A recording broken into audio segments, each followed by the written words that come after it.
We are live, and the New York Mets just took a series in St. Louis.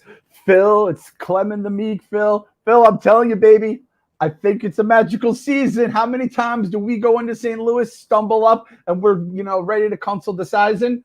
We're looking good. So I haven't looked at the standings. How are we doing in the standings right now, Phil? We're not mathematically eliminated, so we got that going for us. We're not in last place. That's also, you got something there. Hey, you got to believe. That's the name of the team. That's the name of the show. We got to believe. And I'm feeling pretty good right now. Pretty much absolute shitty season, but a nice little highlight. Anytime you can take it to the Cardinals, even this would have felt a lot better if the Cardinals needed these games and they were in the wild card race as well. But unfortunately, that's not the case. Nonetheless, me and Phil are coming to you this week. I am coming to you live from Kunsalina right now. I'm in a little dingy motel room here for a couple days.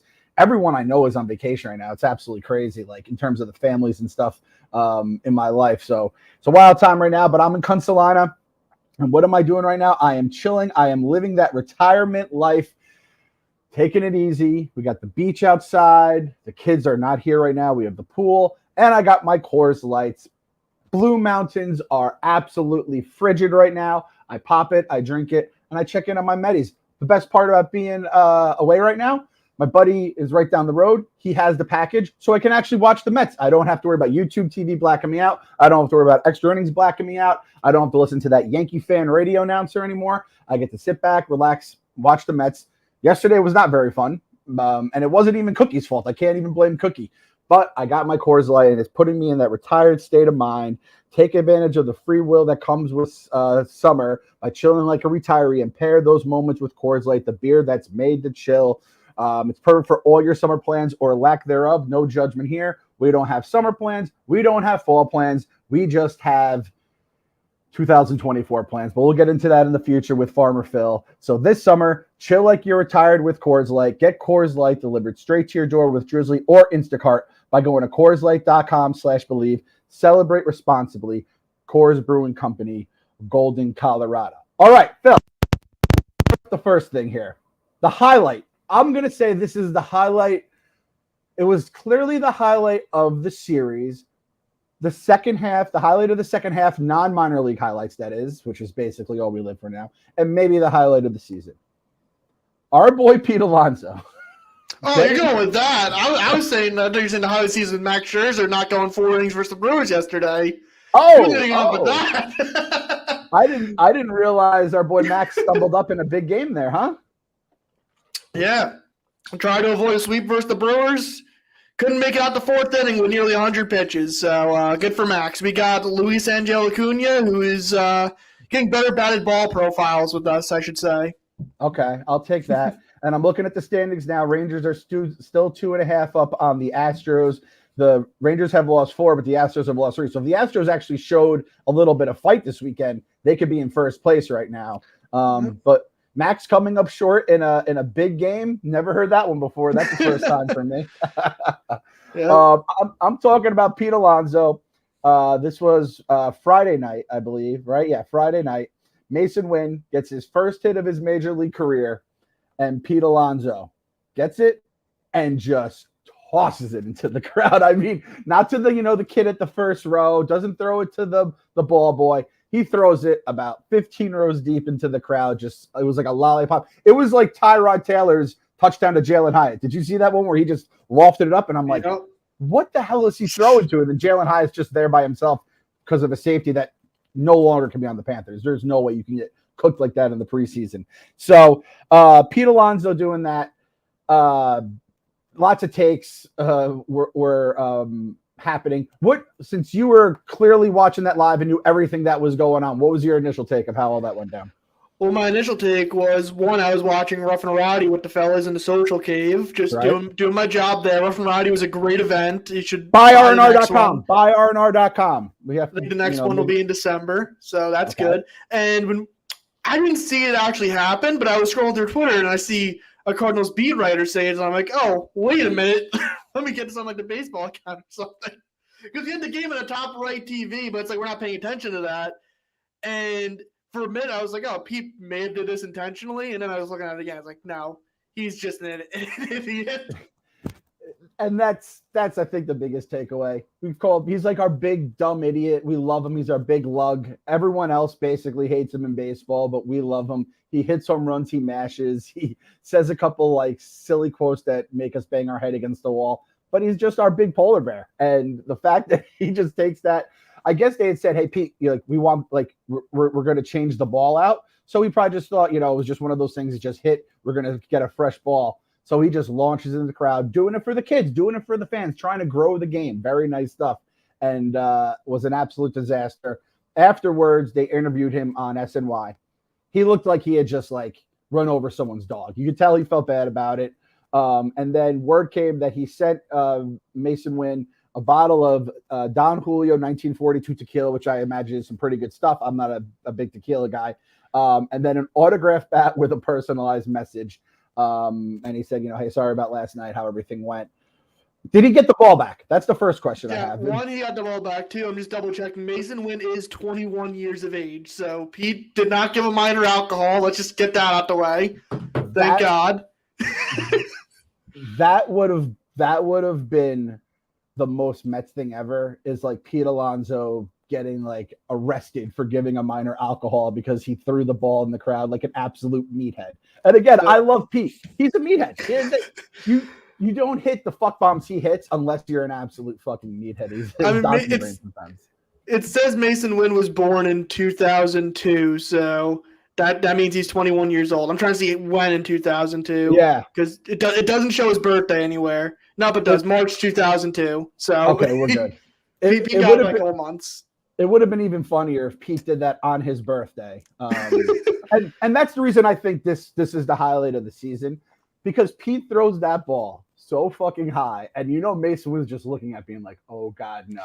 And everyone's freaking out. Pete Alonso should be thrown in jail, killed. I can't even imagine what the Padres fans were saying about him. But I'm thinking, if there's any group of people that I've been told will give that ball back and not even ask for a trinket of any kind, the best fans in baseball, the greatest allegedly. fans in baseball, right? Yeah. But the Masyn Winn did get the ball back. I think the fan that got the ball got a free bat or something. So in reality, Pete got a fan some free shit. Masyn Winn some alcohol for 6 months after his 21st birthday, whatever it is. Yep. And everyone's happy. So all the people sending death threats to Pete and all the other shit Friday night, I mean, I get it, but that's just not what happened. Yeah. So, and this takes me to my take here. I wish that this is just who Pete Alonso becomes. I want him to turn heel. I want him to become the bad guy. If you have a big time moment on the baseball field, Pete Alonso is going to take that trinket, that baseball, that bat, that whatever it is, and he's going to launch it into the crowd. In fact, I wish Pete took the ball, got a bat, and just fucking fuck bombed that ball 500 feet into the dead of night in center field, clears the stadium, is on the road, and God knows where that ball is. They never find it again. At this point, he gets so much hate from all the other fan bases, he might as well just steer into it. I think that's kind of he can only be the big lovable Hulk for so long. Sometimes you got to have the Hulk turn bad just to kind of give him a little bit more panache, So I'm kind of hoping we go that way. He's just so goddamn nice about it too. Yep, and it would be funny that if it was an infield, it'd be funny if that's why Pete threw it back. It's nah, I'm not counting that kid a real one. Yeah, that was the other thing too. That was kind of that could have been an error. It was such an absolute hodgepodge play. It's come on, dude. Masyn Winn's a legit prospect, right? Yeah, he was actually he's best known for throwing the ball 120 miles per hour from shortstop or whatever it was. He's one of those O'Neal Cruz kind of guys. Huh? Yeah, it's absolute fucking okay. Well, yeah, that would have been funny. Where Pete's I could hit a ball to over the fence in 2 seconds flat. This fucking guy, I need a frozen rope, or even a dribbler that makes it through the infield. But whatever the hell that was, that's not a hit. That would have been that would have been great too if he could have done it. So shout out to Pete Alonso again. This team isn't going to give us a lot of great moments just because I don't know what they have left in them. The defense is getting better. Pete's getting hot right now. Those are kind of nice. And winning in St. Louis is always nice, even when both teams suck. But thank you, Pete, for giving us a highlight. We're talking about lowlights. We're going to do our Misery Loves Company segment of the podcast. Let's go across town, Philip. The New York Yankees are bad. So this is their fans are first mad. 8-game losing streak since 1995. That was 2 years before I was born. Clem, what was it like when the Yankees last lost 8 in a row? Well, let's see. The last time the New York Yankees lost 8 in a row, again, they weren't really much of a thing in my life at that point, 1995. So, oh, shit. That was Buck? That had to be Buck, right? Yep. Oh, man. So Buck is a part of this Mets season and that Yankee season in 1995. Woof. Maybe Buck Showalter isn't the genius we all built him out to be last year. Nonetheless, I'll tell you, life was a lot. I didn't really back in 95, you kind of knew who the Yankees fans in your life were. And granted, I was like 12, 13 years old back then, but it's like you'd see them wear a Yankee shirt, but you wouldn't hear about how many rings. You wouldn't hear, a lot of shit talking about how bad your team was. Everyone, it was just kind of like this season, right? For all the crap that I've heard on Twitter, social media, whatever it may be, about how bad the Mets are, almost 95% of the time, Braves fans, Phillies fans, just general Frank the Tank fans, just general dickheads in life, not like normal people and no Yankees fans. And that's because they're going through it right now. Swept by the Red Sox, right? And Aaron Boone said they kicked our ass, I believe was his quote. I'm sure He said they battled, they tried hard, they did everything, they were in the games, blah, blah, blah. The typical Aaron Boone banter. And they go out, lose to the Red Sox. And it is, they're below 500. They're in last place. I heard a stat yesterday where for a brief moment in time, the Mets were in last place in the NL East. I think the Nats had won an earlier game and the Mets hadn't played yet. So the percentage points, they moved above the Mets in the standings and the Yankees. And it was the first time since I believe 1968 that both teams were in last place at the same time, which granted, the Yankees are doing a lot of 1968, that's a great year. That means we're in the World Series next year. We'll be thinking that by the beginning of next season. By April, we'll all be thinking World Series. But the Yankees do a lot of the heavy lifting in that stat. I'll fully admit it. But it's bananas that not one time have both New York teams been in last place at the same time. So it's just an absolute shit show. And this is the thing. The Mets are having their moments. They're having their typical Mets shit. But the Yankees, and again, this is Misery Loves Company. Yankees fans, I know there's some Yankees fans who listen. We're just trying to we're trying to make ourselves feel better by propping ourselves up for you guys who have a better record for the season. Even though I think we're closer in the wild card, right, Phil? Are we closer in the wild? We have to be. I believe so. We're 7 games out. They're 9 games out. And reminder, we were 7 games out on deadline day when we sold. So yeah, we're sellers. We're in a selling season. This doesn't count. And they're I guess they weren't buyers. They just kind of stayed pat. Or no, they bought a little bit. So that's they bought 2 relievers. So yeah. But and as a New York Mets fan, which makes me an expert in not only rooting for a loser franchise, but rooting for a loser franchise that embarrasses the fan base, the New York Yankees, they've had to have hired a PR firm or someone in the building who just greenlights things. Because we talked about it last week. We were rattling all the different stuff that they've been doing in terms of Boone staying, the quotes they've had. What they did at the end of last week when they had, and I'm sure it's not the Yankees, I'm sure it's the Nike and Aaron Judge, putting Aaron Judge on social media, doing the Michael Jordan rings pose with the guy who won 6 straight titles. He's wearing the 6 straight-ish titles, 6 full season titles in a row. The Michael Jordan iconic pose where he has the rings in his hand. And then you have Aaron Judge just straight up doing the same thing with the most bare fingers you're going to see outside of a Jumpman ring, which doesn't mean a goddamn thing. It probably just means Jumpman pays me a shitload of money to wear their gear. That is peak Wilpon level Mets of how the fuck did this get through one, let alone a dozen checkpoints. That if there's, I refuse to believe that this current Mets team would allow something like that to happen. That was bad. I'm sure you saw the mentions. You probably saw some good memes and the reactions to all that going down as it happened. I don't know how one Judge even agrees to that. They must pay him a ton of money to go through with that too. Whose idea was it to do that? Maybe next Aaron Judge will be in Space Jam 3 or something. I don't know. Yeah. And honestly, Judge, I'm trying to think of, Aaron Judge is almost like the Dame Lillard of baseball right now, where it's just him against the world, it seems like. So I can't Jordan at least had Pippen. Aaron Judge has I guess he has Garrett Cole, but other than that, they have nobody else in the 23 that are really helping them get to where they want to go. That's just, I mean, every single thing they do, I tweet, I text Hubs every time it happens. Like, dude, this is a Metsian level fuck up right here. And again, we've lived through that. Whatever's going on across town, I think at this point, Boone has to, like, if they don't fire Boone after this season, they might as well just say he's like Kim Jong-un. He's just he's manager for life until he wants to, die and go to like super heaven or wherever they say that the North Korean dictators go to. And he gives like the same quotes after every game. It's like, oh, it's right there in front of us. We got to unlock it. We just got to turn the corner. It's bananas, man. And I can't say I feel bad. The only Yankees fans I feel bad for are my Giants fan Yankee friends. I do have a little bit more like love in my heart for them, but they're still the same ones that usually talk shit to me. But it's tough, man. It's tough sliding out there, and we've been there a million times. Ooh, do you think? I mean, we know who they're is Rojas still their third base coach, or is he in the dugout? Yes, he is. He's the third base coach. Maybe interim. That's kind of an interesting little like the last couple of years, he's been a constant as well. And we know how Rojas was seen in terms of all the things he would say after losses and stuff like that. But again, enough of those guys across town, the Bronx Bums. 3 or 4 against the Cardinals. At this point, I do want to get in that top 6 for the draft pick. But I also don't want to make this like an absolute like disaster of a season when I look at it in Baseball Reference here. So now and be like, oh my God. I'm trying to get Clemmer to avoid those 90 losses for his tattoo bet.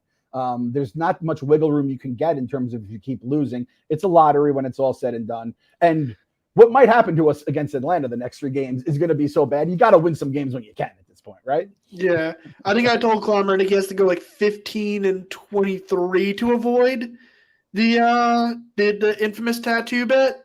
So that's possible. It's possible because I'm just looking at the schedule here. You have the Braves, Angels.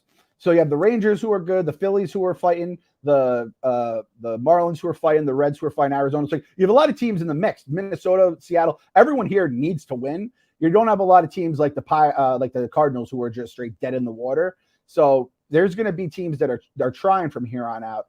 But if and that's the thing. I don't understand what we're doing at this point, and not to like harp beat on a dead cookie, but at this point, when do you just bring up a pitcher and see what they have and be like, hey, Cookie, you had a great career. Most of that great career was not in New York. So we do not owe you a fucking thing other than the money that he stolen from us. Like at some point, like his last start has to be this weekend. Like, I don't think you can keep rolling out Cookie. I feel like we've been saying this has got to be his last start for like 3 months. Even back in April when he went like 5 innings versus the A's, we were just like, this has to be it. Oh my God.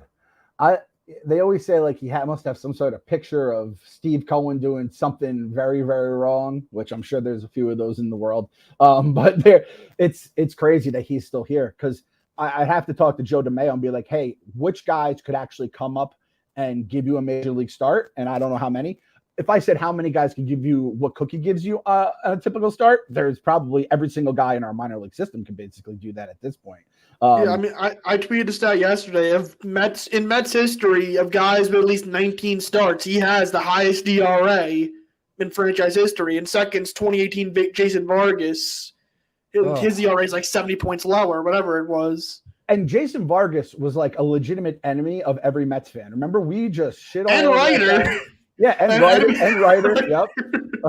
Friend of no one other than Mickey Callaway, and that's about it. But that was some dark days with the Jason Vargas, and he became like a meme. And in the end, he turned it around. Cookie has not turned it around other than last year, which I still can't believe. I think he had like a 3.5 ERA. I have his numbers right here, which make no sense. We somehow got 29 starts out of him last year, 3.97 ERA, 152 innings. Like, that just shows you how magical last year was. Like, we got those stats. He won 15 games last year. It's crazy, man. 2022, just like from another planet. That's baseball, Susan, in a nutshell. And even yesterday, 4 innings, 3 earned. You're like, oh, that's not terrible. That's not good. 9 hits, 75 pitches, and then it's like he's almost like a pseudo opener for you every single game. It's bananas that he still just has a chance to do this to us on a night in, night out basis. Yeah, you're always like, oh, he didn't give up that many runs. Like, he doesn't pitch long enough to give up that many runs. Yeah, yeah, it's crazy now. So coming up here in Atlanta, we got Peterson, McGill, and Quintana pitching those 3 days. Tuesday night, August 22nd, tomorrow night, if you're watching the pod live, or on Monday. We got a watch party, Blue Haven East, I believe. We're back in Blue Haven East. So this is it at this point. This is our final card to play. We've burnt everything we could burn. We've committed every single piece of good juju move we can. We're crossing the streams here. Blue Haven East was like last season in that magical year where Cookie won 15 games and wasn't an outright bum. We lost like every game at Blue Haven East. Well, we're going to Atlanta. We have McGill on the mound. Let's go to Blue Haven East, and hey, maybe this is the thing that turns around the entire season, and you're crossing the streams, you're doing the negative, two negatives make a positive, and maybe this is how the Mets rattle off 20 in a row, sneak in a wild card, and we're wiping Coors Lights out of our eyes and on the parade route. I don't think it's going to work, but it's worth a shot. So we're going to have a bunch of guys going out, drinking some Coors Light. I hope we can do I can't remember the Coors Light thing they do where they just pour the Coors Lights nonstop until Thunderstruck is done. You get a whole bunch of drinks. They have some great apps there. Just a good overall baseball bar. They have the Sandlot neon light. It's overall a good time. So we're basically no more, as Dave Portnoy once simply said, no more guns left in the bullet. So we're going to just try to do whatever we can to make this thing work for the Mets. So we'll have a bunch of guys out there from the pod, hopefully Barstool. And so check it out, Blue Haven East tomorrow night. And it's McGill versus Elder is the matchup, which this Braves fucking rotation, man. I was thinking, I'm like, oh, if the Braves don't win the World Series, it has to be because of their rotation, because their lineup is so fucking good. They lead the National League in runs allowed.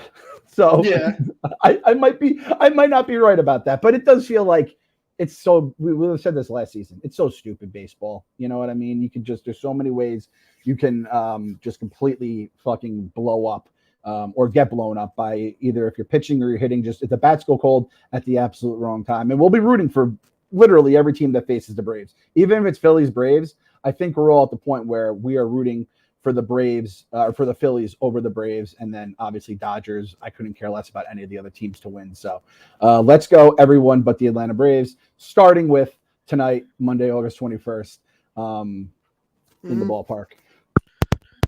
Take me down to the minors right now, aka the tweets of Joe DeMayo and Michael Mayer. And what do we have working on this weekend? I feel like we had a couple guys who are looking pretty good down there. Well, Drew Gilbert hitting damn near 400 since we got him. So I think we won the Justin Verlander trade. We outsmarted the Houston Astros. Ryan Clifford, I haven't seen anything about him, so I'm going to assume he has like 4 home runs this weekend. Okay, good. Jet Williams is just destroying AAA. Frank was at the game on Saturday night, I think it was, when he hit a home run. Yeah, Jet Williams, a 1,035 OPS in 18 games at Brooklyn. We have our own little Altuve. Yes, yeah, we have our own Altuve. That's a good way to put it. That's our comp. What we should do. We should make a comp for like the top 20. That'll be our homework for like either next episode or next week. We come up with a comp for the top 20 Mets prospects and make sure every comp is the absolute best fucking player possible for them. Altuve's a good one. Mike Vassal's last 3 starts in Syracuse, 19 2/3 innings, 4 earned runs, 1.83 ERA. Let's get him a start instead of Cookie. I'd rather see Mike Vassal. Yep. His comp, Mike Vassal's comp. Oh, Justin Verlander, a young Justin Verlander. That's my comp for him. All right. So I'm feeling good about the kids in the minors right now. I'm feeling good about that. I saw Acuna get some hits and stolen bases over the weekend, just creating havoc on the base paths. He learned how to get lucky hits from his brother. That's always good. Yeah. I don't want this to happen, but do we know if our Acuna gets hit by a pitch, does he act like he's been shot by a shotgun at point blank? I've seen highlights of him just walking right to first base, so that's a good thing. You know, Nimmo will have him running to first base when it's all said and done. So he'll be learning how to play the game the right way from the Mets. So it's good to know that we have one Acuna that isn't a black eye on baseball. every time. And also the Florida FCL Mets clinched a playoff spot. So you'll see more Colin Hook and whoever else is in that league. This is very important for the 2023 Mets because making the playoffs means there's more highlights of these guys that we can then talk ourselves into. So it's like you need kind of the good vibes going through you as long as possible when it comes to baseball players. And this isn't Mets related, but Padres called up a 17-year-old to Double-A named Ethan Salas. So wow, that's the other thing. The Angels, the Los Angeles Angels, called up their first baseman that they drafted last month. Yep, that is desperation is a stinky cologne all-time moment right there. And he turned a triple play in his first game, and the Angels lost. He turned a triple play in the ninth inning to save the game. They turn a triple play, the Angels, and then they lose in extra innings. Ohtani hits a grand slam that game as well. So listen, Mets fans, I'm telling you, I know there's a lot of you out there that have given up on the season and think this is like the worst experience you could ever have. Trust me, I promise you, whatever is taking place in Anaheim night in, night out is worse for those fans because they are just like, they're getting excited. You see Ohtani, Trout's coming back, and you just are like, hey, if we could do this, we could do that. We're bringing up our guy we just drafted, which I remember Mets fans wanted with Kumar Rocker before we just didn't sign him. And then they're just getting kicked in the dick 1,000 different ways every single night. And it's like Tungsten Arm O'Doyle tweets just keep on living every single night. So I'm telling you, Mets fans, it could be worse. It doesn't feel like it, but I promise you, from the Angels to the Yankees, we are not in the worst spot in baseball right now. I promise you that much. And what are they? They're like, they bought at the deadline, and I think they've lost like every series since, or damn near. They're about the same spot as the Yankees, I'm pretty sure. So that is tough, man. I'm going to say this right now. I don't know where Shohei Ohtani is going next season. I'm going to guarantee it live on the pod. Shohei Ohtani is not re-signing with the Los Angeles Angels at Anaheim. Breaking here. Tell Passan to put it out as long as he credits me. Fucking Shohei Ohtani not going back to the Los Angeles Angels of Anaheim after the season is over. He shouldn't go back because it's the stupidest fucking name in sports. It doesn't make any sense. We have, meanwhile, our Japanese pitcher. I have to give a tip of the cap. When it's all said and done, I think Kodai Senga will be like my MVP for the season, at least maybe behind Alvarez. Alvarez has cooled off somewhat, here and there. But just this guy going out, taking care of business almost every single night. He's already said he's going to recruit Yamamoto. This guy is everything we could have hoped for. For all the shit Billy Epler takes, he kind of hit on like some pretty important fucking pieces. And this guy's number one on there. He knows how to find Japanese talent. I mean, got to give him credit. And we are, you sent this to the group. We're now scouting Shota Amanga. Yep. Who is it? I don't know anything about him, but, if Billy likes what he sees, I always take his word for Japanese pitchers. We might have to turn Farmer Phil on Thursday episodes into Far East Phil. And you're just going to give us an update from everything happening in Tokyo and everywhere around there. I mean, Epler's also been scout. They've sent him to Japan to watch Yamamoto and the other guys start. So maybe that's why he hasn't been paying attention to this team as much. Good. I don't want anyone to pay it. You could develop an ulcer if you watch this team long enough the way it's been. So the Yamamoto dream, that is going to live as long as humanly possible in my mind until he signs, hopefully with us. So we'll see how that goes. But I guess once we're talking about 2024 and Japanese players we've never heard of before, that means it's time to go gridding. So we're going to go gridding here. I haven't even seen the grid. Usually I just have an idea what's going on with the grid. I haven't even seen the teams that are on it. All right. So we got, let's see. Share it on the Pats, can you share it? There we go. Thank you, my friend. For people that are listening along, the top columns from left to right, Rangers, Tigers, Dodgers. From top to bottom, the rows. From top to bottom, Giants, Guardians, Cardinals. All right. By the way, those fucking those videos and pictures from the Dodger Stadium, oh my God, man. Did you see that shit? It looks like it's an island. At first, I thought it was fake because the field wasn't even covered. Yeah. It's fucking nuts, man. Mother Nature can be a real bitch. And I'm one of those people that whenever I go to California, immediately hate myself for not living out there. And then I'm like, I always hear LA sucks from everyone who's ever lived in LA.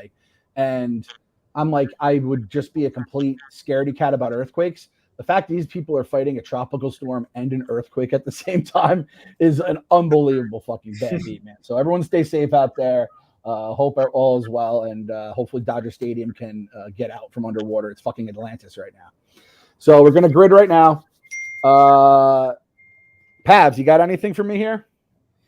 This is I was just telling Phil, like when we first started, I only had like 3 that I could think of off the top. But top left, I'm gonna go Hunter Pence to start. Hunter Pence is a good one. Yeah. Hunter Pence is a very good one. I always forget about how like he's on a couple different teams. I always just associate him with the Giants. All right, Hunter Pence in the books. Phil, who you got? You guys have probably not heard of this player, Dixon Machado. Okay, what fucking box am I going for Dixon Machado? You Tigers Giants. Tigers Giants. All right. Or Tigers Giants. Yeah, my bad. Dixon Machado. Tell me about Dixon Machado before I put him in because I've never. I knew he played for the Tigers for a few years, and then had a couple of bats for the Giants. I want to say in like 2019. I don't remember him ever with the Astros, so I don't know why he's wearing that hat. Yeah, mental note, Pavs. Keep Dixon Machado in your mind if you. Will you a Tiger Giant? Dodgers. Ooh, Dodgers Giants is interesting. That's a little crosstown feud. There's been a. Did Strawberry go to the Giants? Was he on the Giants for a minute? I don't know if Darryl was on the Giants. I know he was obviously with the Dodgers, but I don't know if he spent a little time with the Giants there. You got anyone, Pabs? Jock Peterson. Ooh, young Jock. Good call. I think that'll be high just because it was so recent, but that's the only name. Yeah, like there's like Alex Wood. Yeah. I went with Reyes Moranta for this one. But Fuck you, Phil. He's just a fat guy who throws like 98. So what a pull. What a pull. Rangers Guardians here. Rangers Guardians. I'm throwing my guy here. It's probably going to be a lot. Juan Gan. I got to throw Juan Gan whenever I can. Only 7%. It's funny, dude. For an MVP. Yeah, for an MVP, these 90s, early 2000s guys, they do have low percents. They're not fucking 0.4% Dixon Machado level, but still, like for a guy that is easy for a person like me with a straight up garbage brain to get, it is pretty crazy that the goddamn kids, your generation guys, you don't really pay respect to the greats of my generation. So it's kind of tough to see. Guardians Tigers, a little AL Central loving here. I got nothing. You go with Andrew Miller. Ooh, that's a good one. I like that one. Favorite thing about Andrew Miller is that I'd say he was the number 2 piece of the Miggy trade. It was obviously our boy Cameron Maybin, the $1 man here in New York. But Andrew Miller, who I love that he actually did become something before his career. He was like the best reliever in baseball for I want to say like a 4-ish year period. Like very, very like underrated. Like he had a great peak. I loved him when he was just the guy that they would, we're in a jam. Andrew Miller just wipes out the bases and we clear the inning. I love that guy. Did Rajay go to Detroit? Because I always think Rajay Davis when I see Cleveland. Like that's one of the guys. I feel like he did. Yeah, like I have a mental image of him wearing a Tigers uniform, but that's usually how I end up getting one wrong is when my dumb brain can't think of anything else other than that mental image. Guardians Dodgers. The most popular, these teams also just made a trade like 2 weeks ago. Oh, really? Okay. Yeah, the most popular one I'd want to say is going to be Manny. Yeah, that's what I was thinking. Manny, that's a good one. Fuck it. Let's throw. Anytime you could throw guys like Manny on here. Now, what hat do you think Manny's wearing in his picture? I want to say Red Sox. Yeah. Red Sox. Pabs, who do you got? I think Red Sox. I'm going to go Dodgers. Oh, Red Sox. Okay. All's right in the world. I don't want to see Manny with anything but a Red Sox hat, to be fair. But, man, Manny with Cleveland, I'll tell you, Phil, is like an old head. Those are some magical times, man. You knew that motherfucker was good back when he was with Cleveland. Cardinals, Rangers. The Rangers are tough for me. I'm realizing the West teams in general, like Diamondbacks, dead. I close the grid when I see Diamondbacks. Same with the Rockies. The Rangers are weird because, like, I remember 90s Rangers. I remember, like, a couple year ago Rangers, but there is a big gap that I just have no fucking clue. We can go with the father, Fernando Tatis. Oh, hey, man. Nothing but love for former New York Mets great Fernando Tatis. I remember they one time showed, like, a picture of him in, like, the locker room without his shirt on and just, like, muscles on muscles. I've never seen anything like it. There he is. Tigers, Cardinals. Tigers, Cardinals.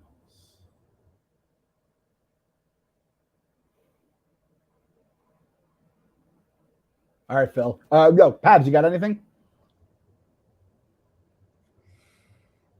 I don't know. I think Batista. Would that make sense, Phil? Wait, who? Jose Batista? Jose Batista? No. You didn't play for either of these teams. No? He was in the No. Pirates. You might be thinking of the Pirates. Yeah. I believe we traded him to the Pirates when he had a different name. Yeah. That was I remember when he started getting good and the articles started popping up. You won't believe who traded Jose Bautista, and it's like, oh, please, God, don't bring this up right now. I have a backup catcher for this one that I just remember. Fuck. Oh, you sick fuck. All right, give it to me. Fat guy, Gerald Laird. Oh, yes. Now, there was a year where he had a hilarious picture. I hope they use that picture here. Let's see if we see it. Yep, there it is. I always remember Gerald Laird. Like, he'd be in my whenever my catcher would go down in fantasy baseball, he'd just be a guy who could pick off the waivers and throw. I just remember seeing that big, dumb fucking face. Shout out Gerald Laird, whatever he's doing. He's probably like me eating some Lay's potato chips for breakfast or something like that. And then we're going to close it up. Our closer. Phil, can you give me a closer that was on the Cardinals and the Dodgers? That should be our, like, we should always use the last one for a closer. Is there any closers? A closer? No, I'm trying to think. Like, Isringhausen didn't go to the Dodgers, obviously. No. Did Gagne end up on the Cardinals at the end of his career? I don't think he did. Pavs, you got anything in terms of just a player in general? I mean, Pujols is the first name that comes to mind. Yeah, I'd say there's Pujols, Freeze.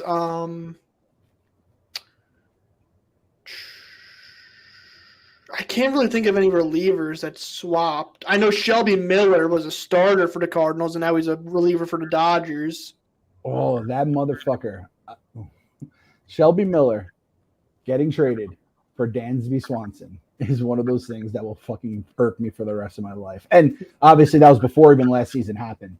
But man, I hated that trade at the time it happened. And NCR too, who was a motherfucker against us. So we'll throw Poogie up there just because who cares? We got Manny, might as well go Poogie. Already scored 126, and that's with. I want to see the popular answers. Can I see the popular answers? Yeah, for sure. So our popular answers for the grid here: Hunter Pence for Giants, Rangers, Edgar Renteria. Edwin Jackson. Wow.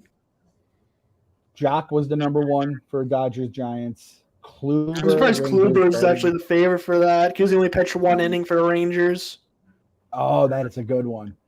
V-Mart, man. V-Mart's an underrated guy. He gets occasionally mentioned in the dozen, and he stumps from people, but he was fucking awesome. When he was His 2014 season, I think he had like 330 or something, like just crazy. Jordan Montgomery down there for Cardinals. Oh, we have an Edwin Jackson appearance. This is our first Edwin Jackson in terms of the popularity one I've seen. I have to just memorize all his teams, so I always have that. It's like having a wild card in Uno. You have Edwin Jackson, you got the wild card there. You probably could use Octavio Dotel now that I'm thinking of it for Cardinals Dodgers. Octavio Dotel, dude. He played for 14 teams, so I figured those two have to be like some of them. I know Cardinals definitely. Man, I loved Octavio Dotel, dude. You want to talk about old man? Tell me what it was like back in the day when they traded Octavio Dotel. I was thrilled to get Mike Hampton. But him and Cedeno were two of my favorites. We talk about that 99 team, and those were two of the dudes that it was like came out of nowhere and were fucking awesome for us, and it crushed me. But I didn't realize he went to fucking 13 teams after the Mets. That's fucking ridiculous. Also, do you see this breakdown of the scores today? 9 is by far the highest. Wow. So people What's are the just overall cheating. score? Now. What's the People are average? just cheating in the grid now. It's crazy. That's Yeah. rampant cheating. Mhm. The average score 5.9. That's low. I feel like that's low for what it usually is. Tigers Giants, people got really stumped on. The whole Tigers row, actually, now that I'm looking at it.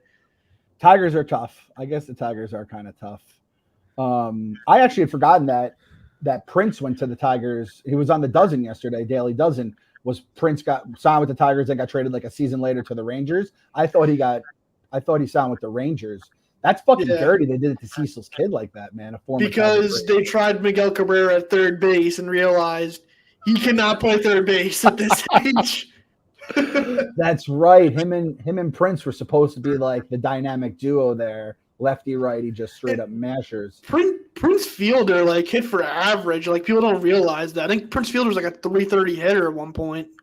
I had Prince Fielder in fantasy during basically his entire prime. So I had him when he was on the Tigers too. I still don't remember it. He was fucking awesome, dude. He was so much fun, man. Led the league in homers once, led the league in RBIs once. Career 283 hitter, but like you said, 313 one season, 305 another, and he hit for power, obviously. His second to last year, 305 at the Rangers, and then he had the neck injury that ended his career. That's what it was. It was a neck thing. Yeah. Honestly, I want to say borderline Hall of Fame guy. I mean, his career only ended at 32, so he still had several years left. Yeah, he's one of those guys that if he stayed healthy, he could have done it. His number one most similar batter, according to Baseball Reference, Mo Vaughn, the great Mo Vaughn, number one. Which great unless he's with the Mets, Mo Vaughn. Which there's plenty of guys like that. Kent Herbeck, that's a former Twin. That was my RBI baseball team back in the day. And David Justice are his top 3 comps. Pretty fucking decent comparisons there if you're just looking at names only. So Prince Fielder was a fucking dude, man. And that walk-off he had where he jumps on home plate and everyone fell. You guys have seen that, right? I hope you guys weren't too young for that. Just an all-time great moment. So shout out Prince Fielder. Awesome fucking player, man. Just a fun player. I wouldn't say awesome. Very fun player. So now they're talking about fun players. Back to our regularly scheduled program of a bunch of not fun players with the New York Mets now. Hopefully they keep it going. All I'm asking for this year is just don't get swept. Is that or not even that? Just don't get embarrassed. Make it like a 2-run game at least 2 of the 3 nights. Well, I'll say something else. Let's try to get a lead for an inning. How about that? All right, we're starting low. I wonder if we can bet that in. Will the Mets have the lead at any point during the next 3 days? So hopefully they have the lead and they get a win tomorrow night at Blue Haven East. We'll have the boys there, Coors Lights. Good. I don't know if there's an appetizer sampler there. I always love when there's an appetizer sampler on the menu. So we'll see you guys there if you guys want to head on out. But if not, no matter what, gotta believe. Gotta believe. Gotta believe.